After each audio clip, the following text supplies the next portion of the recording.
Are you diving into the world of cryptocurrency and digital assets, but are worried about the tax implications? Maybe you've been transacting this year or for several years, and you've had the unfortunate experience of receiving a tax notice from the IRS, or maybe you're at the outset of undergoing an audit. This video is for you. We're going to cover how much does a cryptocurrency audit cost and how does this process work? So let's get right into it. Firstly, I still see a lot of people claiming that you don't have to pay taxes on cryptocurrency because either it's not the law that you have to or the IRS can't track crypto.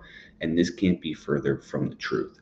Although there is a large degree of non-compliance right now, according to the IRS, only 25% of people are paying their taxes at the time of shooting this video. That doesn't mean that you don't have to pay. And this known high degree of noncompliance is causing the IRS and other tax regulators to continue to increase their focus on this industry. So, firstly, you do have to pay taxes on cryptocurrency. Almost every cryptocurrency transaction is taxable, with few exceptions. There are very large risks to not paying your taxes, which we'll discuss here shortly, including back taxes and unforeseen taxes. And to the degree that anyone thinks that you don't have to pay taxes because the IRS can't track this, you are transacting on a public immutable ledger. These transactions are going to be there in perpetuity as we move forward. And to the degree that you're transacting on a non-custodial wallet, these really aren't anonymous. They're pseudonymous at best. And all the IRS really has to do is tie your identity to that wallet, and you're going to be on the hook for these transactions. So you want to avoid this increased risk for tax audits and IRS scrutiny. And the way to do that is to get into compliance. In terms of, the question I get is a lot is how does the IRS track crypto? There are many ways that the IRS can track crypto. They already have a lot of data on crypto, and they get this via John Doe audits on exchanges through different programs where they share data between different countries, like the J5 agreement. And in the future, we're also going to see the 1099 DA, which is going to require the IRS require brokers to provide even more transactional data to the IRS. So, really, from my perspective, I only foresee tax enforcement related to cryptocurrency tax cases increasing in a large degree as we move into the future here. So, let's get into what is an audit going to look like when it comes to cryptocurrency. Now, there's a few different type of audits, and it's important to first understand how these can look. So, the first type of audit is going to be referred to as a correspondent audit. Usually, correspondence audits are going to be triggered by discrepancies or missing details in your tax return. And I would say, like, this is the simplest form of an audit where the IRS is basically going to send you a letter or a tax notice, basically, that's going to formally request documents from you. For crypto, they're going to be requesting all of your transaction record, wallet addresses, cost basis details, methods of calculations, and all other supporting documentation. Usually, there's going to be a deadline to respond to that letter, usually 30 to 60 days. And it's crucial that you gather that information, contact your CPA, and draft a response to that letter, within a timely manner. So that's how the correspondence audit looks.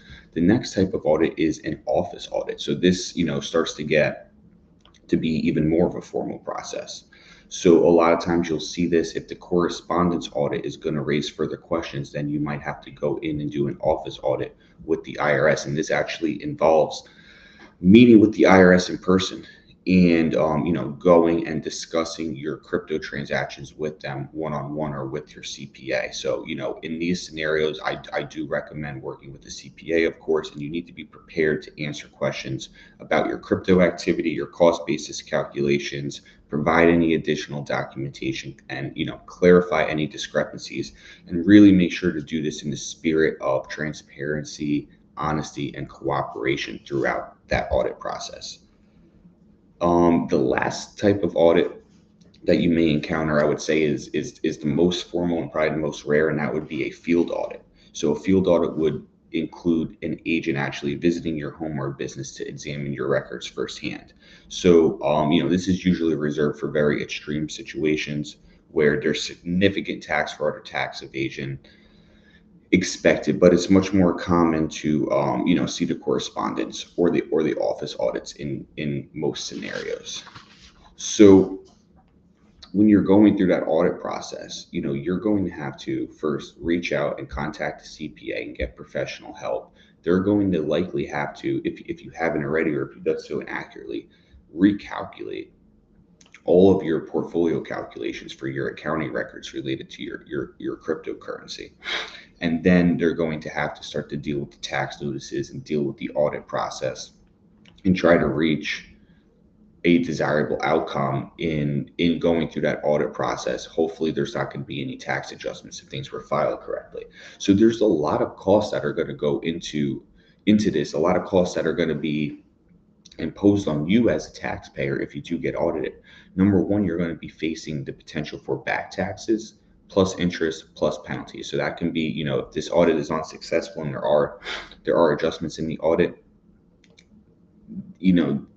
the amount that you're going to get hit with taxes, then interest and penalties, that amount can snowball quickly, and it can be an unexpected drain on your cash flow or your portfolio.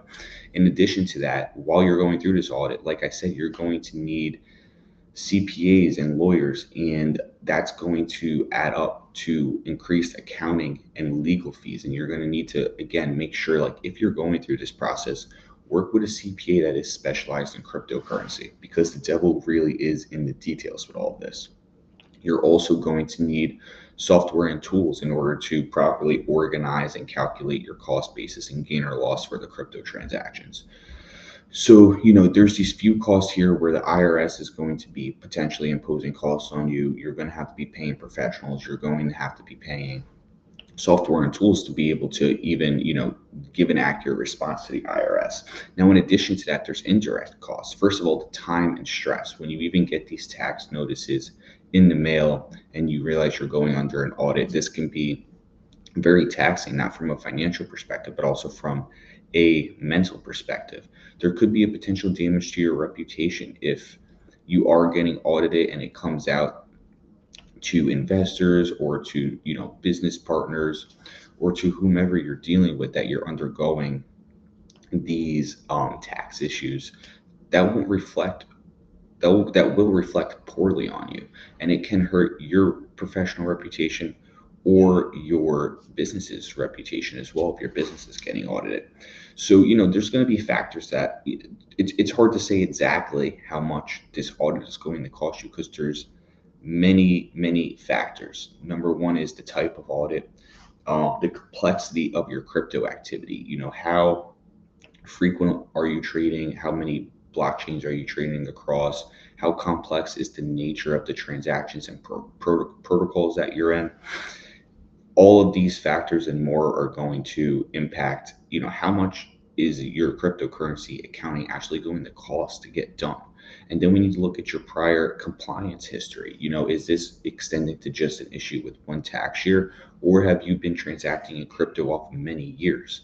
A lot of times, if there's an issue in 1 year of crypto, we're going to have to go back, at least for accounting purposes, into several years, because there's a cumulative nature to tracking your cost basis data. So if you've been purchasing, say, Bitcoin or Ethereum over several years in many different tax lots, and we need to accurately calculate the cost basis data for that, it's very likely that we're going to have to go back from that to that first purchase of that asset and then calculate everything for each year moving forward, because at the end of each tax year, if you're holding any of that asset, that carries into the next year. So we need to make sure that we're calculating that cumulative cost basis correctly.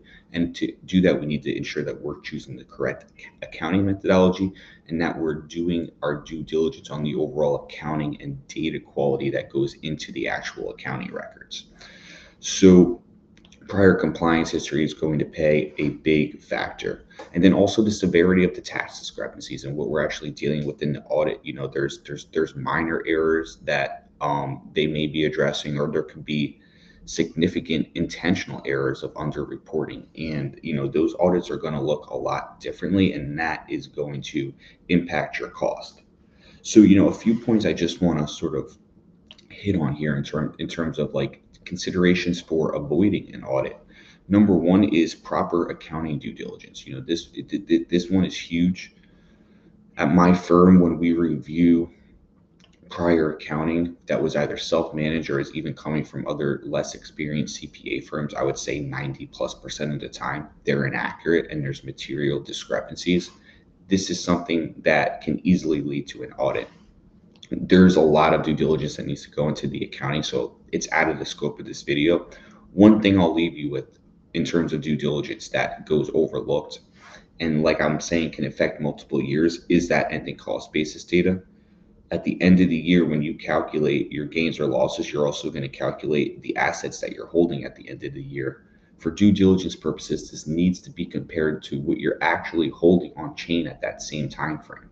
And if there's inaccuracies, you need to go and work out what they are and rectify them in your accounting to ensure that you're going to have accuracy in those accounting records. That's one of many due diligence steps that you have to take to ensure the integrity of your accounting records. Because if you don't have that, it's almost impossible to get the tax reporting correct because you're reporting off of inaccurate accounting records.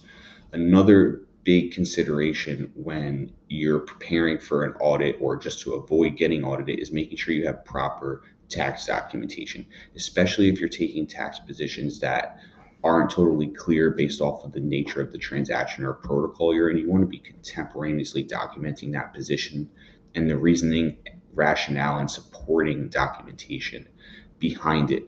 And overall, if you're making one-off transactions, maybe you're sending crypto to a friend, you want to make contemporaneous notes with that as well. So any transaction that is in front of you or in front of an auditor is going to be clear, and we're going to have a clear rationale and position as to why we claimed it the way we did on your tax return. And another very important point, another thing that you should do to make sure that you don't get caught up in an audit is reconciling any third-party tax reporting that you get related to your crypto activity with what you're reporting to the IRS. So, a lot of times people will get a 1099, and this is going to happen way more frequently in the future too. But, someone can get a 1099 that's representing to the IRS the amount of crypto they sold and what the cost basis was and what the gain or loss was on any given exchange. And the exchange will calculate that and send it to the IRS while you're calculating your tax return and you're sending in your capital gains calculations to them. If there's discrepancies between the third party reporting and your tax returns, this is an easy way to start receiving tax notices or get an audit. So you need to make sure that what you're reporting for crypto is reconciled with the 1099s. A lot of times these 1099s are accurate, and you need to make sure that you're reporting them appropriately on your Schedule D and Form 8949 with the appropriate adjustments to provide an accurate representation of that, number one.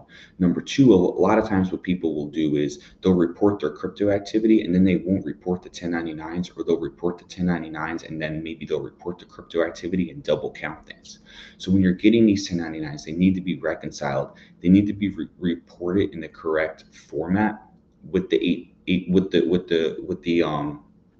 reporting from the 1099, but that's reconciled with your accounting. This needs to be reported in a cohesive manner on the Form 8949, or you're going to start getting tax notices or overpaying in taxes. What can happen is if you only report from your crypto activity and you leave off the 1099, the IRS may think that you're not reporting that information. And if you report it with the 1099 and your crypto accounting information, you may be reporting it twice and overstating your taxes. So you need to be very careful on the tax reporting side, particularly if you're receiving third-party reporting information. So it is imperative to take these steps to protect yourself, your portfolio, and your business from an audit. There's, common mistakes that are easily avoidable. And if you take the correct measures when you're preparing your accounting and preparing your returns, you can significantly reduce the risk of an audit. But if you are undergoing an audit, understand that there aren't any shortcuts. You want to contact an experienced cryptocurrency CPA like me and my team at Camuso CPA.